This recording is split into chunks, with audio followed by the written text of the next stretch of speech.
नमस्कार शेतकरी मित्रांनो, स्वागत आहे तुमचे पुन्हा एका नवीन हवामान अंदाजाच्या व्हिडिओमध्ये। शेतकरी मित्रांनो, राज्यामध्ये पहिल्या टप्प्यातील मान्सून सर्वत्र दाखल झाला असून राज्यामध्ये चांगल्या प्रकारचा पाऊस झाल्यामुळे शेतकऱ्यांनी पेरणीची कामे देखील आटोपून घेतली आहेत। तसेच 2 दिवसापासून राज्यामध्ये उन्हाचा चटका वाढत असून पावसाने काल राज्यभर दडी मारली होती। याबरोबरच भारतीय हवामान विभागाने जाहीर केलेल्या आजच्या नवीन हवामान अंदाजानुसार राज्यामध्ये पुढील 1 ते 2 दिवस पावसाची उघडीप राहणार असून हवामान देखील कोरडे राहू शकते। तसेच राज्यामध्ये पुन्हा एकदा केव्हा मान्सूनचा जोर वाढणार आहे आणि आज कोणत्या जिल्ह्यामध्ये तुरळक ठिकाणी मध्यम स्वरूपाचा पाऊस होणार आहे याबद्दलचा जाहीर करण्यामध्ये आलेला आजचा हवामान अंदाज आज आपण या व्हिडिओमध्ये थोडक्यामध्ये जाणून घेणार आहोत। त्यामुळे आजचा महत्त्वपूर्ण असा व्हिडिओ नक्की शेवटपर्यंत पहा। तर मग चला व्हिडिओला सुरुवात करूया आणि थेट जाणून घेऊया आजचा नवीन जाहीर करण्यामध्ये आलेला हवामान अंदाज। तर मग शेतकरी मित्रांनो, जवळपास आठवडाभर मान्सूनचा प्रवास थांबलेला आहे। आजही मान्सून एकाच जागेवर होता।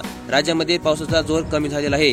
तर हवामान विभागाने पुढील 4 दिवस कोकण आणि विदर्भामध्ये ठिकठिकाणी पावसाचा येलो अलर्ट देखील जाहीर केलेला आहे। याबरोबरच मान्सूनचा रखडलेला प्रवास आजही कायम होता। मान्सून जवळपास आठवडाभर एकाच जागेवर ठाण मांडून आहे। मान्सूनची राज्यामधील सीमा जळगाव, अमरावती आणि चंद्रपूर पर्यंत आहे। मान्सूनने आतापर्यंत मराठवाडा तसेच बुधवार नंतर राज्यामध्ये देखील मुक्काम केलेला आहे। मान्सूनची राज्यामधील सीमा जवळपास अमरावती, चंद्रपूर पर्यंत होती। मान्सून पावसाने आतापर्यंत मराठवाडा, कोकण आणि पश्चिम महाराष्ट्राचा सर्वाधिक भाग व्यापलेला पाहायला मिळत आहे। याबरोबरच विदर्भातील काही भाग आणि खानदेशामधील नंदुरबार जिल्हा मान्सूनने व्यापायचा बाकी आहे। तेलंगणाचा संपूर्ण भाग मान्सूनने व्यापलेला आहे।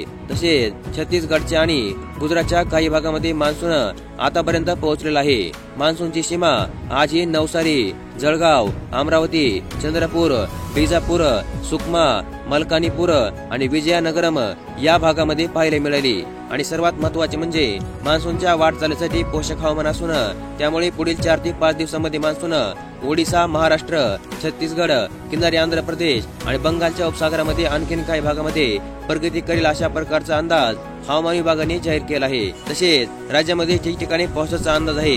कोकण आणि विदर्भामध्ये काही ठिकाणी जोरदार पावसाचा येलो अलर्ट हवामान विभागाने जाहीर केला आहे। तर मराठवाड्यामध्ये देखील काही ठिकाणी पावसाचा अंदाज आहे। उद्यापासून शनिवारपर्यंत कोकण आणि विदर्भामध्ये पावसाचा येलो अलर्ट कायम आहे। तर मराठवाड्यामध्ये पावसाचा जोर कायम राहील असा देखील अंदाज हवामान विभागाने जाहीर केला आहे। तर मग अशा प्रकारचा नवीन हवामान अंदाज आज आपण या व्हिडिओमध्ये पाहिला आणि अशाच प्रकारच्या हवामान अंदाजाबद्दलच्या अपडेटसाठी आपल्या चॅनलला सबस्क्राईब करून ठेवा। व्हिडिओ देखील लाईक करा। धन्यवाद।